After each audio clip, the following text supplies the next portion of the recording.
The U.S. Army's drive across France and Belgium during the late summer and fall of 1944 was made possible by the support of the logistics and maintenance personnel that performed their duties magnificently, but received little credit or glory. But those, up front, could not have accomplished their job without these hard-working and dedicated units.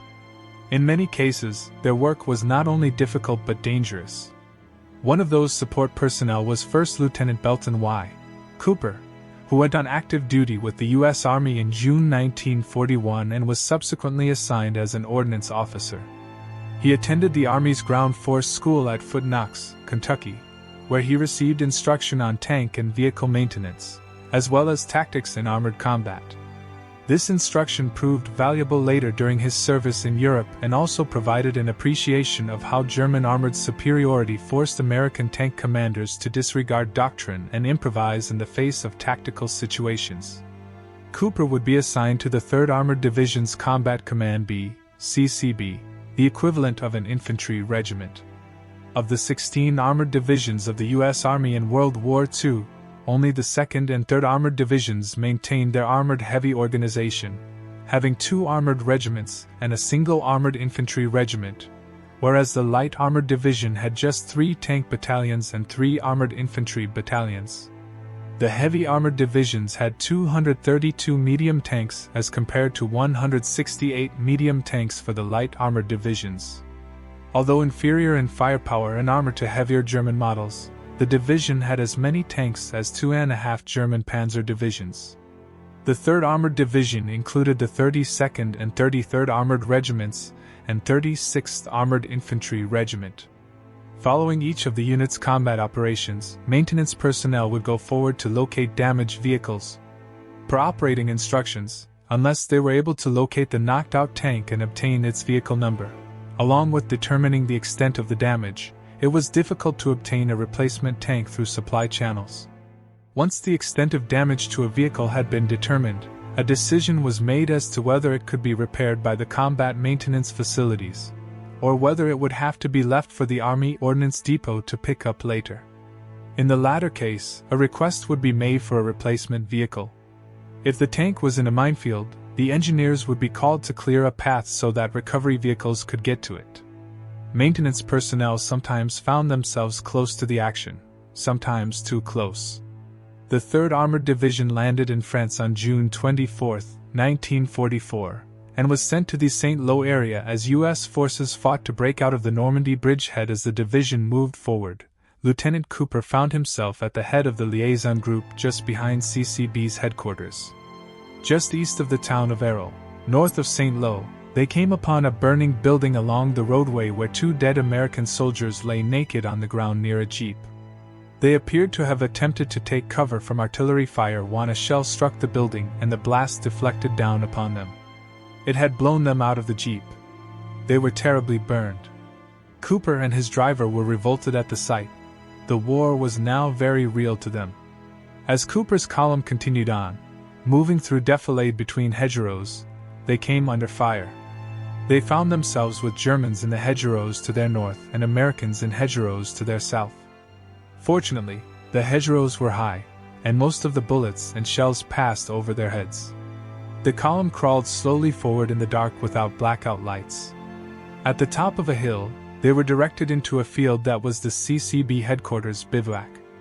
But the area was also on the forward slope of the hill and open to direct enemy fire. They later learned that the Germans had hoisted a 75mm PK-41 anti-tank gun into a church steeple about a quarter-mile away. Luckily, the darkness had hidden the CCB headquarters. Close to daybreak, one of the American tanks was able to locate the anti-tank gun and knock it out. The CCB's first vehicle collecting point, VCP, was established near Arles with the 33rd Maintenance Recovery Crews starting to bring in damaged vehicles. As tanks and other armored vehicles arrived at the VCP, the horrors of the war became apparent. Maintenance crews had to crawl inside and clean up the remains of crewmen. Blood, gore, and brains were splattered everywhere. Body parts and soldiers' identifications, if any, were gathered and turned over to graves registration personnel. Strong detergents and disinfectants were used to clean the interior before repair crews began their work. After repairs were completed, the interior was repainted. Despite this, the stench of blood and death could not be removed. As the Allies advanced across France and Belgium, the combat elements would set up in a circle off the road before nightfall, forming an all-around defensive position.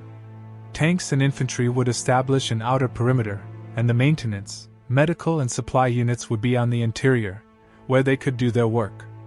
At daybreak, when the combat units moved out, the maintenance unit commander designated repaired vehicles that were considered ready for action and returned to their units or were towed to the next stopping point. If there were more damaged vehicles than the wreckers could accommodate, a VCP was established, and the Ordnance Company commander detached a maintenance platoon to remain at the VCP and repair the vehicles still needing work. This work could take several days, the platoon often being in areas where enemy units were still active, requiring the maintenance personnel to be responsible for their own security. After the vehicles were repaired, they were returned to their units, and the maintenance platoon moved forward to rejoin the Ordnance Company. In some instances, there would be several VCPs along the route of advance.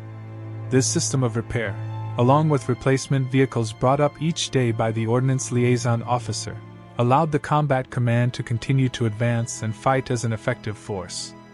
Towards the end of the day, a list was prepared of all the vehicles and other ordnance work in the VCP. This included any spare parts needed, along with a list of all vehicles considered too badly damaged and that had been cannibalized for usable replacement parts. There was also a list from the recovery crews of any tanks and other vehicles that had been damaged beyond repair and had not been recovered. From these lists, Lieutenant Cooper created a combat loss report after each action of CCB. After dark each day, Cooper was responsible for delivering the combat loss reports to the Division Maintenance Battalion headquarters some 30 to 50 miles behind the front. Because of the sensitive nature of the information, it could not be sent by radio, but had to be hand-carried. The reports were placed in a wooden box in the back of Cooper's Jeep along with a thermite grenade. In the event of an ambush, the grenade was to be set off and the reports destroyed. During the division's advance, the armored combat commands would bypass many enemy positions, leaving them for trailing infantry to mop up a day or more later. So, the trip to deliver the reports presented possible hazards. Cooper and his driver would leave the combat command VCP after midnight, driving without blackout lights. The Jeep's windshield was lowered and covered with canvas, and a small angle iron wire cutter was mounted on the bumper to protect against wires that the Germans sometimes stretched across a roadway to decapitate those riding in jeeps or on motorcycles. Cooper and his driver lived in their Jeep. The inventory of the items that Cooper carried on board the Jeep included 2 bedrolls, 2 backpacks, 2 ponchos, a pair of binoculars, a case of 10-in-1 rations, a case of K rations, and the wooden box for reports with the thermite grenade inside. Cooper carried a .45 caliber automatic pistol and his driver had a .30 caliber carbine. In addition, they had a 1903 Springfield rifle, 2 .30 caliber M1 rifles, a box of hand grenades, and 2 German Panzerfausts they had found. When Cooper arrived at the Division Maintenance Battalion headquarters, he would report to the Maintenance Battalion shop officer and provide him the combat loss report. He also would give him information on the tactical situation as well as the location of knocked-out tanks and other vehicles. Cooper would then lead fresh vehicles forward daily, when needed, enabling the combat command to maintain its strength. Cooper was required to maintain knowledge of the location of the Division Maintenance Battalion headquarters and the relative location of combat units. Leading the column of replacement vehicles also required some idea of where the combat command was headed. This information was critical to operations, but also made Cooper a valuable asset as well as a concern if he should be captured. When Cooper and his driver paused to catch some sleep, they would dig a 2-man foxhole about 7 by 5 feet long and 2 feet deep. They would cut down small saplings and place them over the hole, then place their shelter halves on top. A layer of dirt several inches thick was placed on top of this with a small entrance left at one end. While this would not withstand a direct hit by artillery shells, it offered some protection from near hits. As long as they were able to stay below an explosion's blast cone, they had a chance of surviving. The overhead cover was also important as German night bombers would scatter butterfly bombs, small bomblets about the size of a hand grenade, over an area. After fighting near Arrow, France, a VCP was established and a steady stream of knocked-out tanks and other vehicles were delivered to the VCP. As armored vehicle casualties mounted, new procedures needed to be adopted. Ordnance logistics training for operations on the continent had been based on the assumption that vehicle casualties, especially tanks, would be much lower than they were in reality, so supply of spare parts was grossly inadequate. The directive had been to not cannibalize tanks. Cooper's commanding officer, Major A.C. Arrington, was shocked when he saw the first combat loss report, that the M4 Shermans were suffering terrible losses. He ordered that every seriously damaged vehicle be cannibalized so that other tanks in the VCP could get back in operation quickly.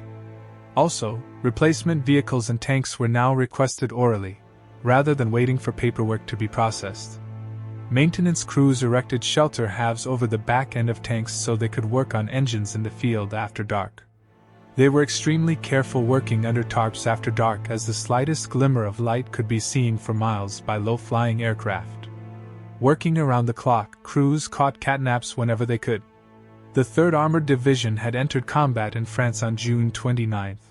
By July 16, the division had only penetrated 5 miles into enemy lines, but had lost 87 M4 Shermans. This figure did not include those that had been repaired and returned to units. Among the problems with the M4 Sherman was its engine. The tank's air-cooled radial engine had been selected as a result of the lack of funding during the pre-war years, prompting the use of surplus aircraft radial engines. The use of such engines in tanks resulted in greater fouling of spark plugs. With 9 cylinders, and 2 plugs per cylinder, maintenance was not an easy undertaking. The units made an effort to replace these with Ford V 8 engines whenever possible as they were easier to maintain. If a projectile penetrated to the interior of the tank, a series of incandescent particles would shower the crew compartment, killing or seriously wounding the crew. The incandescent particles would also generate small splinters which, if embedded in the electric cables, would short out systems. Often, the sparks would set the tank on fire. Repairs were made quickly to the least damaged tanks. If a tank had not been burned out completely, it could usually be repaired. Hits to the gas tanks or engine would also result in fires. Heat from a fire would anneal the hardness of the armor plates so that it was considered beyond repair. Ordnance maintenance crews were also responsible for familiarizing replacement crews with replacement tanks, particularly if they had new equipment. This grew more vital as the number of veteran tankers declined.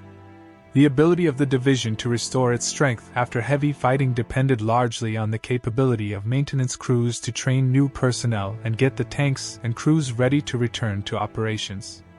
Cooper's duties required him to travel day and night, taking note of potential trouble spots.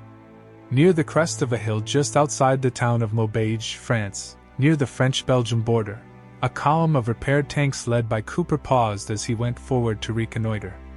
On the lower slope of the hill before him was a large wooded area to the left of the roadway, and an open field to the right with woods about 300 yards beyond.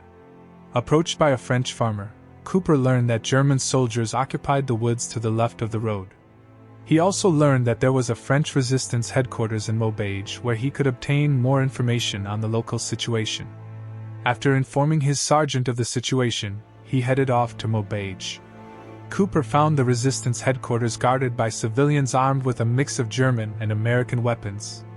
He was led to a situation room, the walls covered with maps showing the positions of both enemy and friendly forces. The French commander was a tall, good-looking blonde woman, dressed in GI coveralls. She had excellent command of the situation that she shared with Cooper. He learned that the 3rd Armored Division was at Mons, Belgium, just to the north, under pressure from the Germans. Returning to his column, Cooper prepared his crews to move out.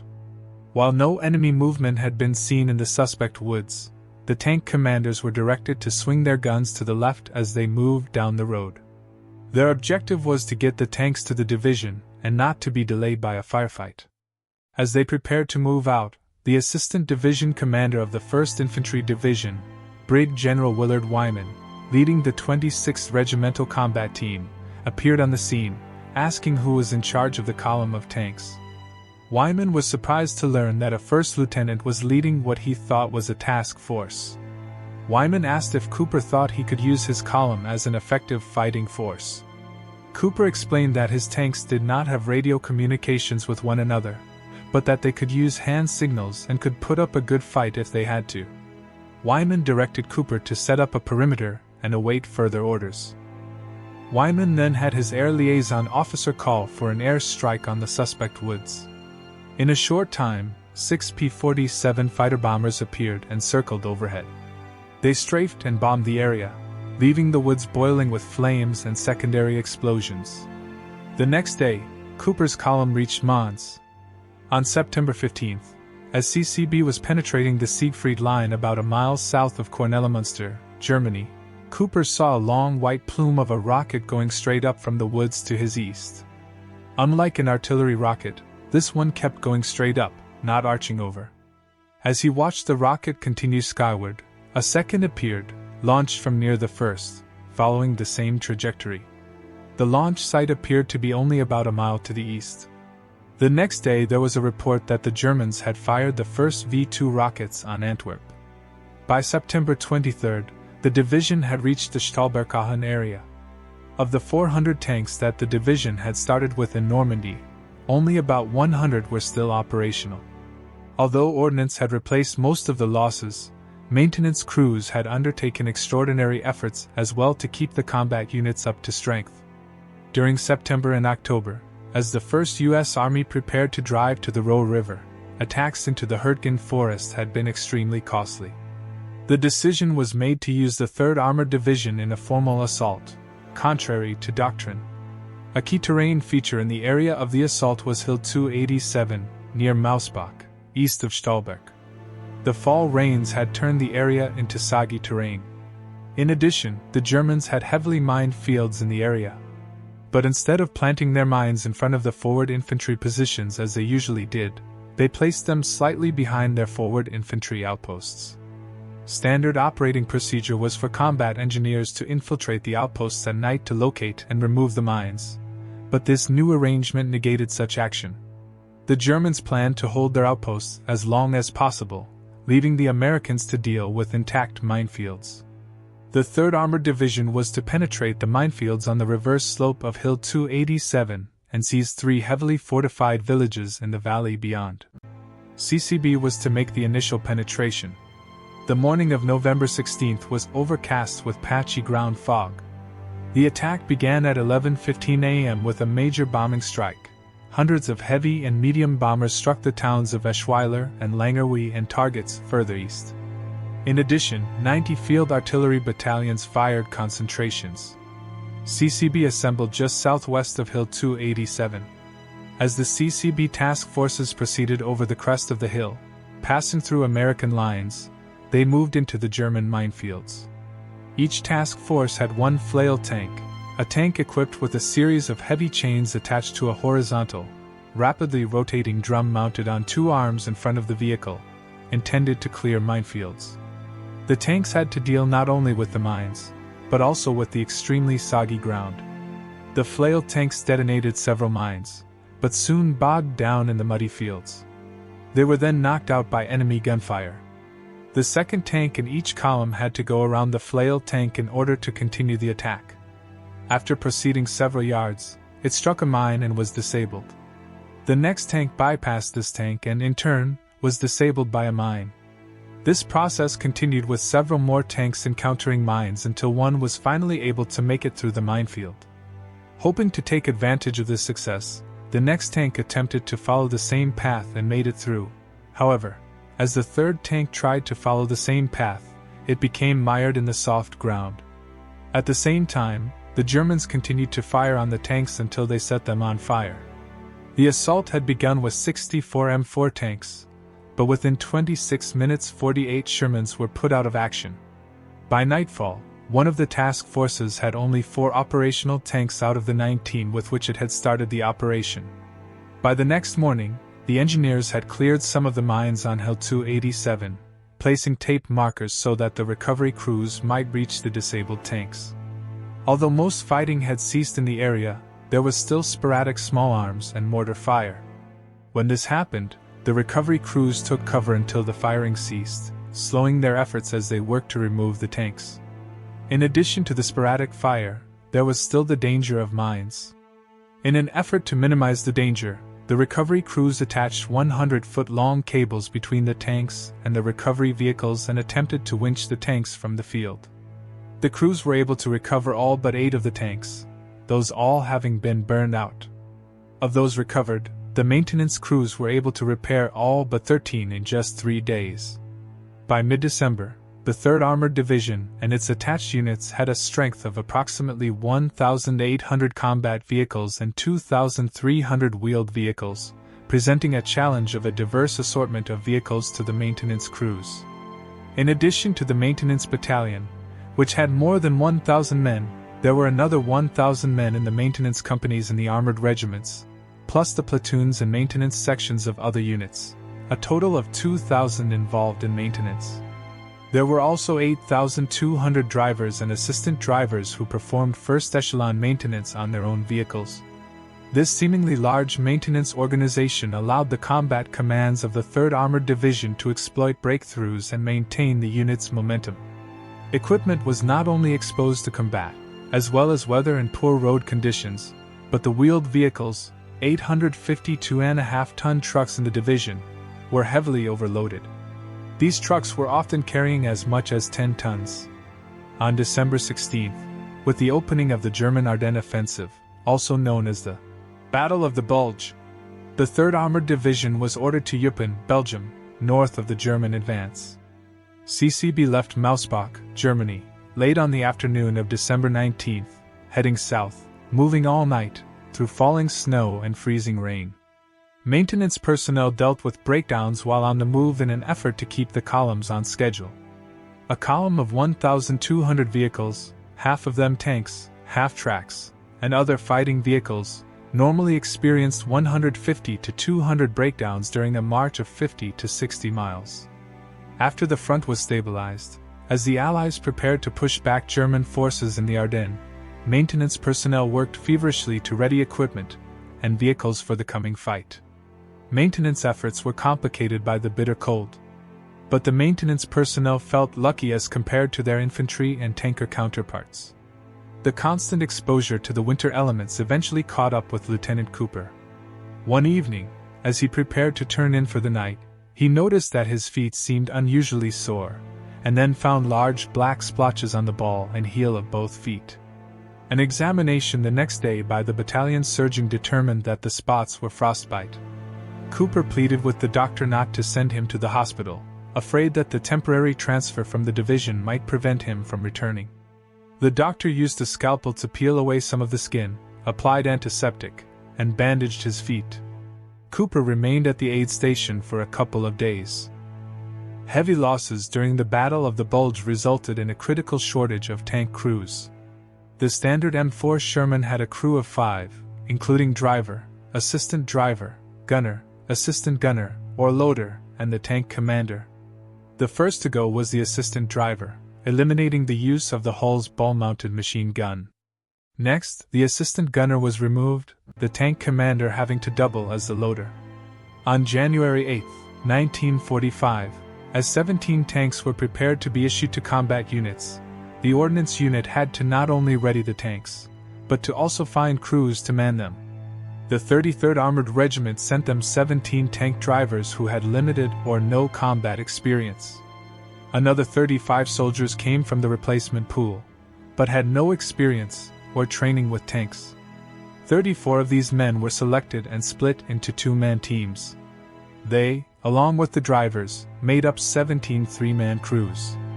They were given a brief orientation covering the equipment and vehicle operation, shown how to operate the turret, load the main gun, and given a chance to fire 3 rounds. Cooper later learned that within less than a day, 15 of the tanks had been knocked out and destroyed. But he was unable to find out how many of the young crewmen were lost. On January 20th, the division moved to the Barvoderby, Belgium, area for rest and rehabilitation. While there, the maintenance and supply units worked feverishly to get the division back up to strength. During the fighting in the Ardennes from December 16 to January 20, the division had lost 125 M4 medium tanks, 38 M5 light tanks, 6 M7 self-propelled guns, and 158 half-tracks, armored cars, and other vehicles. As an answer to the German heavy tanks, the first 20 M26 Pershing heavy tanks to arrive in the ETO were divided with 10 each to the 2nd and 3rd Armored Divisions. 5 were issued to each armored regiment. When the U.S. Army was developing the Pershing tank, a heavier vehicle with a wider track than the M4 and armed with a long-barreled 90mm gun, it was given a low priority for production. The Sherman was thought to be sufficient to meet the German tanks that would be faced. The Pershing was the first completely new American main battle tank of the war, a radically new design. It weighed 47.5 tons as compared to the M4's 34 tons.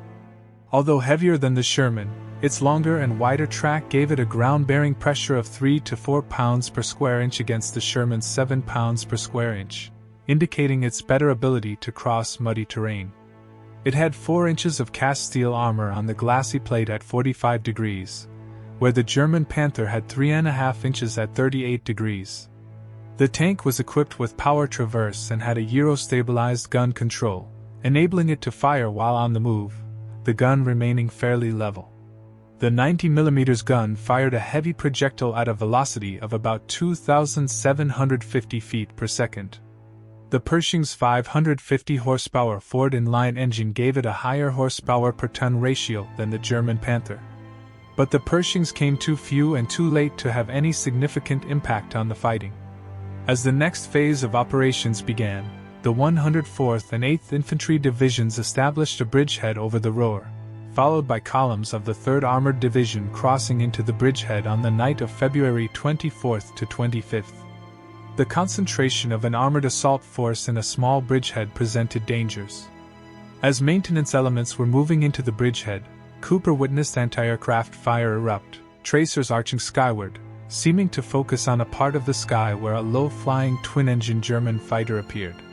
Cooper recalled that when he was stationed in Gloucester in May 1944, he had seen and heard the British Gloucester jet fighters being tested. He recognized the same shrill noise now. It was a Me-262 that came screaming in low over their heads. In the next moment, an American P-47 Thunderbolt fighter was seen approaching in a sharp dive from several thousand feet, attempting to intercept the German jet.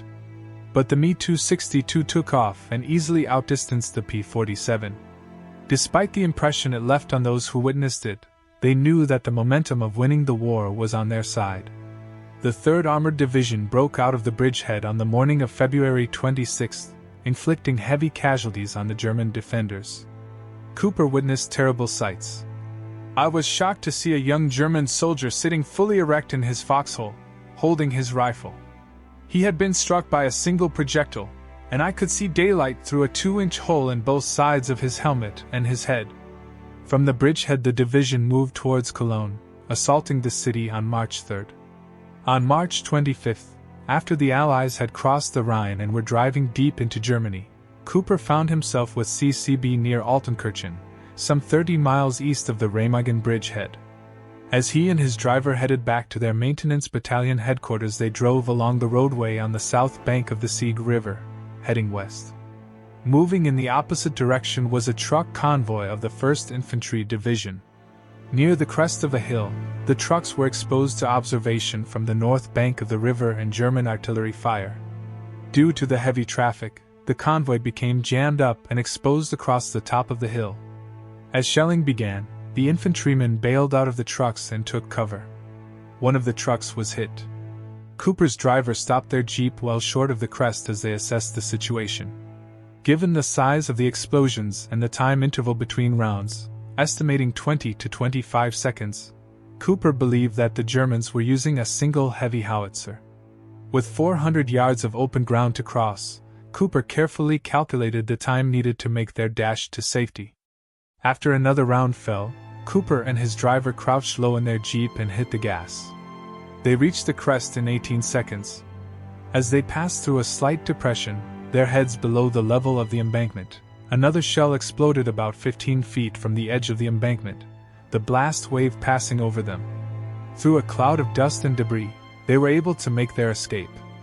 On the night of March 28, Cooper made his run with the combat loss report, stopping by headquarters on his way out to check the G2's map for the next day's objective and the routes the columns would follow.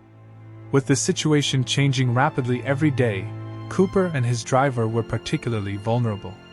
The next morning he headed out to catch up with the forward elements of the division, pushing the jeep's maximum speed until they reached a Y junction about 10 miles from Marburg, some 60 miles north of Frankfurt.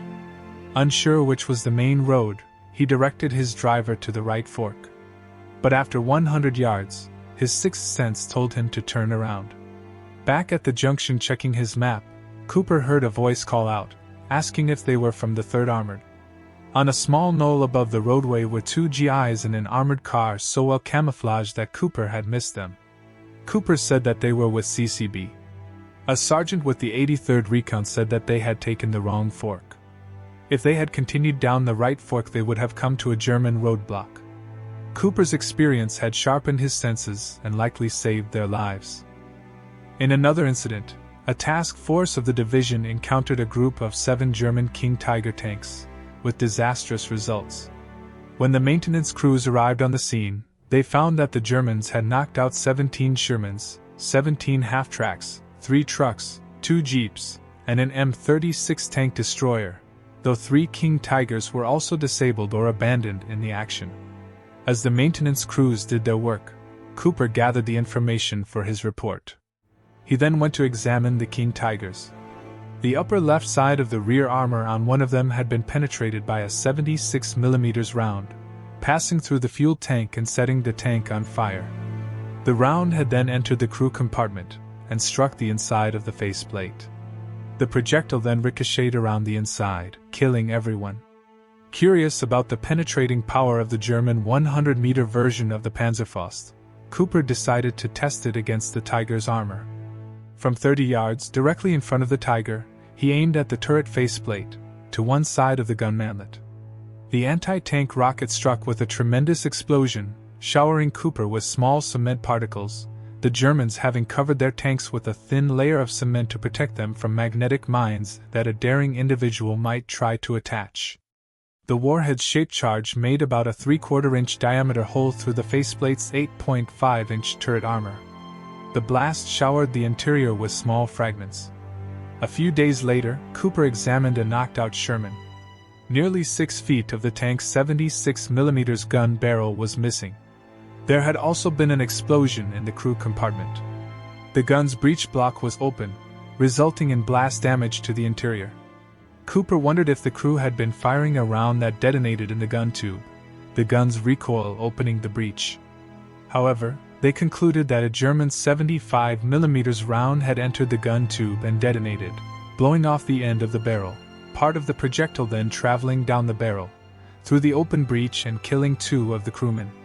The bodies of the 2 dismembered crewmen were still inside the tank.